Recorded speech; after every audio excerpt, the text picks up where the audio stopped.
अस्सलाम वालेकुम, this is Mohammad Naseer and welcome to unique items. AJK PSC subject specialist chemistry का ये 2018 को कंडक्ट होने वाला पेपर है। इसका पेडागोजी एमसीक्यूज का सॉल्यूशन एक्सप्लेनेशन के साथ प्रेजेंट किया जा रहा है। अगर आप पहली दफा चैनल पे आए हो तो सब्सक्राइब कर लें ताकि आने वाली वीडियोस आपको इजीली मिलती रहे। स्टार्ट करते हैं।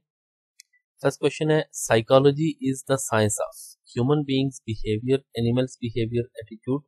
तो ये साइकोलॉजी क्या है? Is the science of behaviour. ये माइंड एंड बिहेवियर दोनों को ये देखती है। Psychology includes the study of conscious and unconscious phenomena. आप कह सकते हैं कि this is the science of behaviour. यहाँ पे जो गिवन ऑप्शन जो उनमें से जो सूटेबल है, बी आंसर आ जाएगा। The ability to think abstractly and to learn readily from experiences. यानी आपकी ये काबिलियत कि आप क्या करते हैं, थिंक एब्स्ट्रैक्टली, एब्स्ट्रैक्ट वे में, और लर्न रेडिली फ्रॉम एक्सपीरियंस। तो ये क्या है? Memory, learning, intelligence, thinking. तो ये चीज बेसिकली इंटेलिजेंस की डेफिनेशन में आ जाती है, क्योंकि intelligence has been defined in many ways. Higher level abilities such as abstract reasoning, mental representation, problem solving and decision making, ability to learn. तो ये चीजें भी इसमें आ जाती हैं। तो ये यहाँ पे इंटेलिजेंस की डेफिनेशन है कि think abstractly and learn readily. तो ये इंटेलिजेंस, सी आंसर आ जाएगा। Intelligence is the composite of 7 distinct primary mental abilities was suggested by. कि इंटेलिजेंस क्या है? कि composite of 7 distinct primary mental abilities. ये चीज किसने कहा था कि intelligence 7 distinct primary mental abilities से मिलकर बनती है? Gardner, Binet, Sternberg, Thurstone. तो ये थर्स्टन ने ये कहा था। थर्स्टन के अकॉर्डिंग 7 मेंटल प्राइमरी एबिलिटीज होती हैं जिससे इंटेलिजेंस बनती है। तो उसमें verbal comprehension, numerical ability, special relations, perceptual speed, word fluency, memory, reasoning, ये सारी चीजें उसमें आ जाती हैं। An intelligence test that predicts how well you will do in the colleges. ऐसा इंटेलिजेंस टेस्ट जिसके लिए ये पता चलाना होता है कि आप कॉलेज में कैसा परफॉर्म करेंगे, that is adjustment test, anxiety test, aptitude test, achievement test. तो ये how well you will do in colleges, यानी कि लेटर आप ऑन आप कैसा करेंगे। तो ये आप एक तरह से यानी कि फ्यूचर के हवाले से आप प्रिडिक्ट करते हैं ना। तो that is aptitude test. Aptitude test क्या होता है कि इंडिविजुअल से आप ये टेस्ट लेते हैं, डिटरमिन करते हैं उसकी स्किल्स को और propensity to succeed in a given activity, यानी कि फ्यूचर में आप कितने कामयाब होंगे या नहीं होंगे। तो ये एप्टीट्यूड टेस्ट होता है, आपकी तबीयत का एक टेस्ट होता है। तो जैसे मतलब आर्मी वाले भी आपसे लेते हैं एप्टीट्यूड टेस्ट, और दीगर डिपार्टमेंट्स भी, वो एक साइकोलॉजिकल एप्टीट्यूड टेस्ट होता है जो how well you will do in some particular activity future में, नियर फ्यूचर के हवाले से ये होता है। जबकि social adjustment test, degree to which an individual engages in competent social behaviour. आप सोशल बिहेवियर में कैसे एंगेज करते हैं अपने आप को। और अचीवमेंट टेस्ट, ये भी स्कूल, कॉलेज, यूनिवर्सिटी में eight the end of term, semester etcetera जो लिए जाते हैं, वो अचीवमेंट टेस्ट आपकी काबिलियत का टेस्ट होता है कि आपने कितना achieve. Examinations given at the end of course to see how much you have learned are. यानी ऐसे इम्तिहान जो कि at the end of the course दिए जाते हैं, ये देखने के लिए कि how much you have learned are, कि आपने कितना बेहतर लर्न किया है। तो ये anxiety test, aptitude, achievement, adjustment, तो यही आपके अचीवमेंट टेस्ट होते हैं जो at the end of course आपको दिए जाते हैं। General science is the branch of, तो ये डेफिनेटली एक ब्रांच है natural science. General science branch of natural science. Panel is a form of, ये डिस्कशन होता है, यानी कि पैनल बेसिकली लेक्चर नहीं होता, डेमोन्स्ट्रेशन तो दिखा भी रहे होते हैं जब आप और काम कर भी रहे होते हैं, वो डेमोन्स्ट्रेशन होती है। जबकि पैनल क्या है? वो एक डिस्कशन की एक सूरत होती है। Set induction should take place. Set induction क्या है टीचिंग में? कि आप प्रिपेयर करते हैं अपने आप को, आप मार्कर, डस्टर वगैरह, बुक आप सामने रखते हैं और दीगर अपना लेसन प्लान वगैरह आप अरेंज करते हैं चीजों को। तो ये चीज होती है सेट इंडक्शन कहते हैं इसको। तो ये 5 मिनट कम से कम इसको लेने चाहिए। Teaching skill is the art, ये आर्ट आ जाता है teaching skill. One sentence summary is the form of teacher evaluation, formative, student evaluation, summative evaluation. तो ये समेटिव इवैल्यूएशन है, क्योंकि फॉर्मेटिव इवैल्यूएशन जो है ना वो कंटिन्यूसली होती है। ये देखें ना, वन सेंटेंस समरी, ये eight the end of A lesson हो सकती है। तो फॉर्मेटिव इवैल्यूएशन तो ड्यूरिंग द कोर्स ऑफ आप कह सकते हैं स्टडीज होती है, जबकि समेटिव इवैल्यूएशन एंड पे होती है। तो ये आप वन सेंटेंस समरी उससे लेते हैं, तो ये आपकी समेटिव सम आपके सेंस में आई। In research something that doesn't vary is called, वो चीज जो चेंज नहीं होती, वेरी नहीं करती, दैट इज कॉल्ड कांस्टेंट। तो वेरिएबल वो चेंज होता रहता है। Which correlation is the strongest, strongest correlation कौन सा है, यहाँ पे देखें +0 -0 ये -1, तो ये डी यहाँ पे आंसर आ जाएगा। स्ट्रॉन्गेस्ट और वीकेस्ट कोरिलेशन क्या होते हैं, देखिए ना, is indicated by the correlation coefficient of -1 और 1। The weakest linear relationship is indicated by correlation coefficient equal to 0। जबकि पॉजिटिव कोरिलेशन का मतलब क्या होता है कि if one variable gets bigger the other variable tends to get bigger, यानी कि एक अगर वेरिएबल चेंज होता है, बिगर होता है, तो दूसरा भी वो भी क्या होता है, बढ़ता है। एक कम होता है तो दूसरा भी कम होता है। तो इस तरह से 1 या -1 से वो इंडिकेट होता है जो आपका स्ट्रॉन्गेस्ट जो रिलेशनशिप होता है। तो यहाँ पे -1 +1 भी हो सकता है, डी आंसर आ जाएगा। When each member of a population has an equally likely chance of being selected, this is called, जब पॉपुलेशन के हर एक मेंबर के पास बराबर चांस होता है सिलेक्ट होने का, उसको non random sampling method, snowball sample, quota sample, equal probability selection method, इनमें से क्या आप बोलते हैं। जब आप सैंपलिंग करते हैं ना, each member of a population has an equally likely chance of being selected, उसके पास बराबर चांस होता है सिलेक्ट होने का, तो उसको क्या बोलते हैं, उसको इक्वल प्रोबेबिलिटी सिलेक्शन मेथड उसको बोलते हैं। जैसे मजीद जो बाकी चीजें वो भी हम देख लेते हैं। ये तो आपको क्लियर हो गया ना कि पॉपुलेशन मेंबर्स के पास इक्वल चांस होता है सिलेक्ट होने का, तो वो आपकी इक्वल प्रोबेबिलिटी सिलेक्शन मेथड होता है। उसमें उसमें कोई आप फार्मूला इस्तेमाल नहीं करते, किसी को भी आप सिलेक्ट कर सकते हैं ना रिसर्च में, तो ये डी आंसर आ जाएगा। तो बाकी नॉन प्रोबेबिलिटी सैंपलिंग और नॉन रैंडम सैंपलिंग क्या होता है, in which not all members of a population has equal chance, इसमें इक्वल चांस नहीं होता, ये नॉन प्रोबेबिलिटी होता है, नॉन रैंडम सैंपलिंग होता है। जबकि स्नोबॉल सैंपलिंग क्या है, ये एक चेन सैंपलिंग होती है, रेफरल सैंपलिंग होती है। इसमें स्नोबॉल सैंपलिंग में आप एक सैंपल लेते हैं, वो आगे रेफर करता है दूसरे सैंपल की तरफ। तो इसको आप रोक के तो पढ़ भी सकते हैं, इसकी जो डिटेल है वीडियो को रोक के, तो मुख्तसर मैंने आपको बता दिया। कोटा सैंपलिंग क्या है कि कोटा सैंपलिंग में आप एक फार्मूला लगा लेते हैं, जैसे एज 20 से 30 तक आप देखते हैं, 30 to 40 आप देखते हैं, तो ये कोटा आप एक बना लेते हैं कि सैंपलिंग के लिए आप आप कोटा बना लेते हैं, आप एक फार्मूला आपने लगा लेते हैं। तो इक्वल प्रोबेबिलिटी सैंपलिंग में क्या होता है कि वो तमाम जो पॉपुलेशन मेंबर्स होते हैं उनके पास इक्वल चांस होता है सिलेक्ट होने का। Dash is a set of elements taken from a larger population according to certain rules. क्या चीज क्या है कि set of elements taken from a larger population according to certain rules. Set of elements, कुछ elements आपने लिए होते हैं लार्जर पॉपुलेशन से अकॉर्डिंग टू सर्टेन रूल्स, तो ये क्या होती है, सैंपल। यही चीज सैंपल कहलाती है। आपने पॉपुलेशन में से कुछ चीजें ली होती हैं, वो सैंपल कहलाती है। नेक्स्ट है कि the quality of cognitive development that involves custody of information over time is called, यानी कि क्वालिटी ऑफ कॉग्निटिव डेवलपमेंट जिसमें आप custody of information over time, जिसमें आप मालूमात को ओवर टाइम खास वक्त तक आप अपने पास महफूज रखते हैं ना, कस्टडी अपने पास महफूज रखते हैं और फिर जरूरत के तहत उसको रिट्रीव करते हैं, तो ये क्या कहलाता है, कंडीशनिंग, इमिटेशन, अटेंशन, मेमोरी, तो यही चीज मेमोरी कहलाती है। बाकी भी हम देख लेते हैं। ये देखें ना, कॉग्निटिव डेवलपमेंट यानी कि वो माइंड से रिलेटेड है ना, कॉग्निशन आपकी माइंड की डेवलपमेंट हो रही होती है, तो उसमें आप custody of information over time, यानी कि आप मालूमात आपके माइंड में आ गई, उसको आप अपने पास महफूज रखते हैं, फिर रिट्रीव करते हैं, यानी कि जब जरूरत के तहत आप उसको मालूमात को निकालते हैं। तो बाकी जो कंसेप्ट हैं उनको भी हम देख लेते हैं। कंडीशनिंग तो एक बिहेवियरल प्रोसेस होता है, whereby a response becomes more frequent और more predictable in a given environment as a result of reinforcement, यानी कि वो बिहेवियर आप उसको पक्का करते हैं, आप सजा दे के या आप रिवार्ड दे के, तो ये कंडीशनिंग होती है। तो इसमें क्या करते हैं कि बिहेवियर को आप क्या करते हैं, मोर प्रिडिक्टेबल बना देते हैं, यानी कि एक साइकोलॉजिकल ये एक बिहेवियरल एक प्रोसेस है जिसके थ्रू आप रीइंफोर्समेंट के जरिए उस बिहेवियर को आप क्या करते हैं कि रीइंफोर्स करते हैं और मोर प्रिडिक्टेबल हो जाता है। यानी कि आप एक काम बच्चे को आप चाहते हैं ना कि ये काम ना करे, उसमें आप सजा दे देते हैं, या आप चाहते हैं कि ये काम करे तो उसमें आप उसको रिवार्ड दे देते हैं, तो वो जो बिहेवियर है तो उसको आप अपने मुताबिक उसको ढाल लेते हैं, तो ये कंडीशनिंग होती है। तो मेमोरी से मुराद ये होता है ना कि आप चीज़ों को स्टोर करते हैं, इनकोड करते हैं, स्टोर करते हैं, फिर रिट्रीव करते हैं। तो यही चीज़ ऊपर डिस्कस हुई है, custody of information over time, ये मेमोरी कहलाती है। तो formative evaluation is conducted in education on the start, continuously, during, after completing 1/3, eight the and. तो फॉर्मेटिव इवैल्यूएशन आपको पता है कंटिन्यूसली होती है, ड्यूरिंग द लेक्चर होती रहती है। Wish for getting highest mark in the class is an example of dash motivation.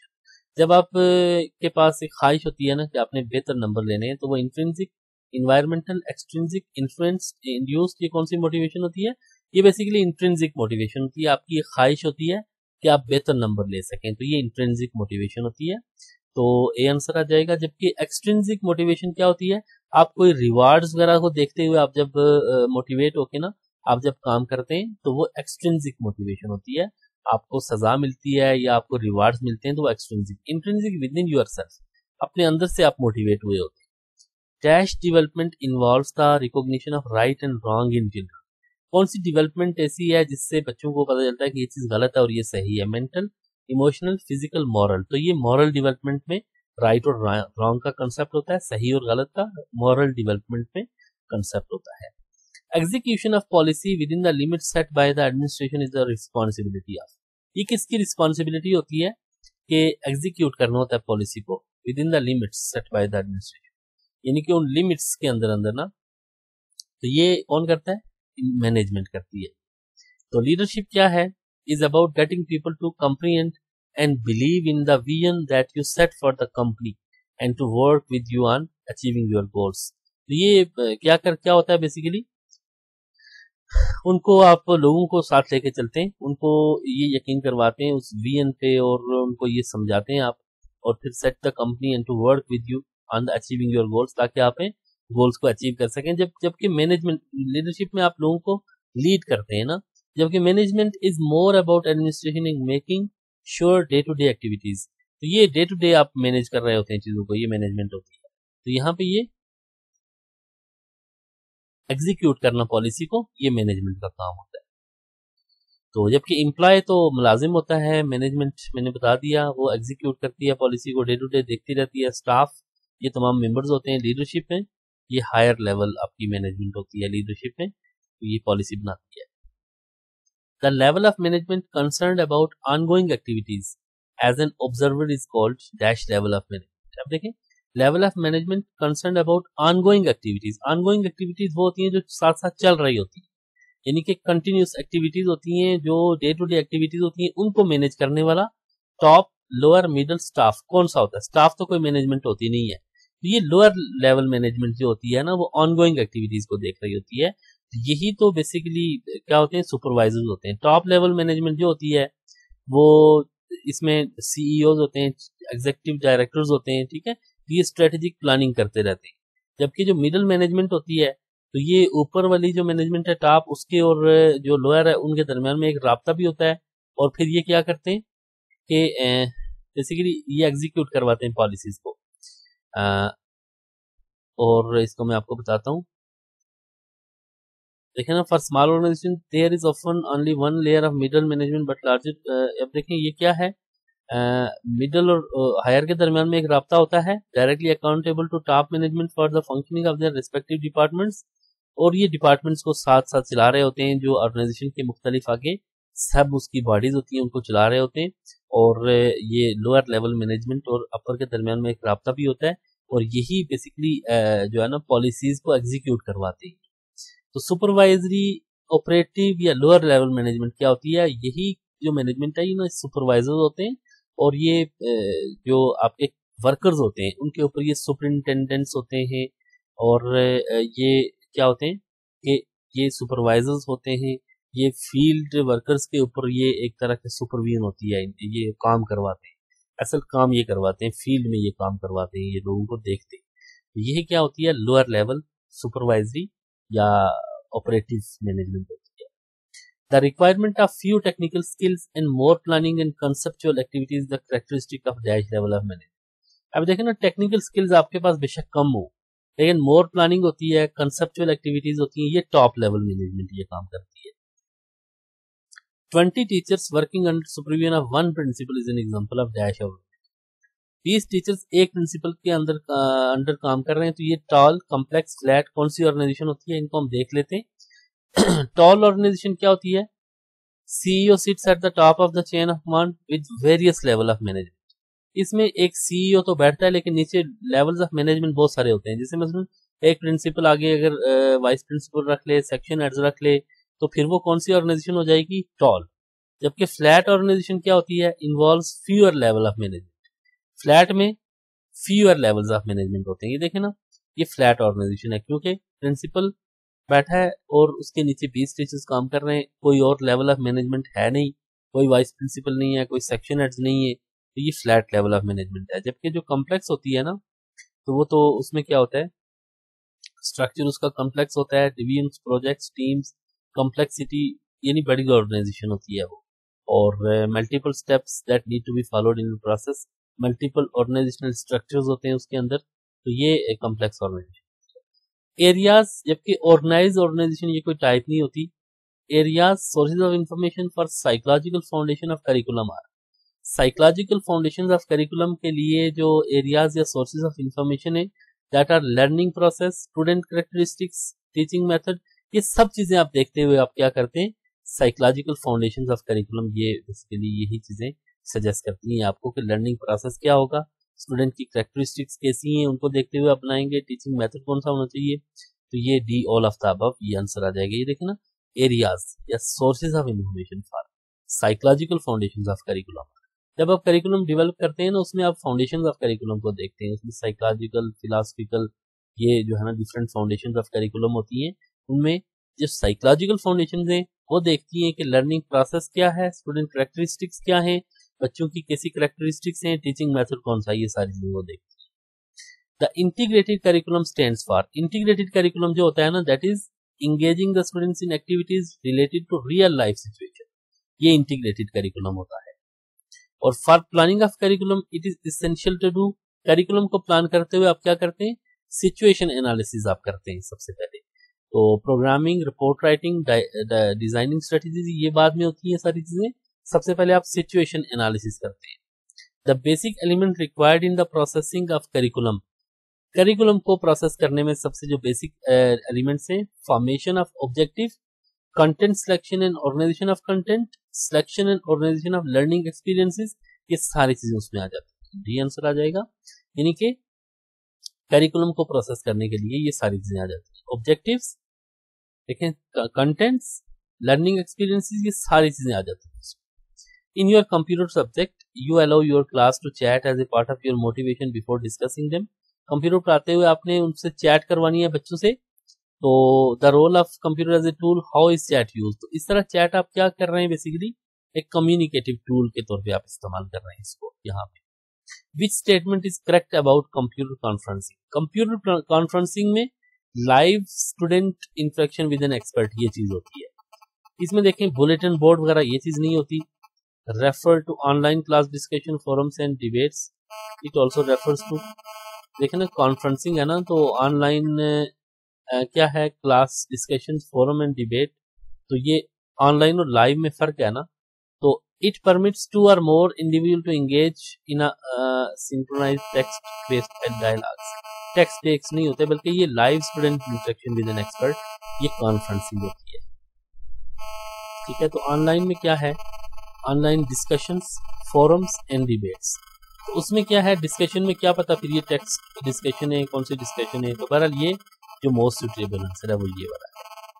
In dealing with problem whether they are intellectual or behaviour, जब आप प्रॉब्लम्स को देखते हैं ना, चाहे वो इंटेलेक्चुअल हो, बिहेवियरल हो, the first step to be taken by the teacher is, teacher सबसे पहला जो स्टेप लेगा वो क्या है, that is make diagnosis of the problem, सबसे पहले प्रॉब्लम को वो डायग्नोज करेगा। Learning is dash, learning is relatively permanent change in behaviour as a result of experience, ये इसका आंसर है। तो ये इसकी डेफिनेशन भी है लर्निंग की, ये देखें ना, directly in proportion to teaching, dependent on goals set by the teacher, manipulation of the learner by the, ये देखें इससे जो बेहतर जो आप कह सकते हैं कि डेफिनेशन है लर्निंग की, that is the relatively permanent change in behaviour as a result of experience, तो ये यहाँ पे आंसर आ जाएगा। तो ये थे कुछ क्वेश्चन जो कि मैंने subject specialist chemistry paper AJK PSC 2018 में से उठाए थे। तो बहुत शुक्रिया देखने के लिए। मज़ीद इस तरह की वीडियोस का लिंक आपको राइट साइड पे नजर आ रहा होगा। फिर मिलते हैं आपसे किसी नई वीडियो में, तब तक के लिए अल्लाह हाफ़िज़।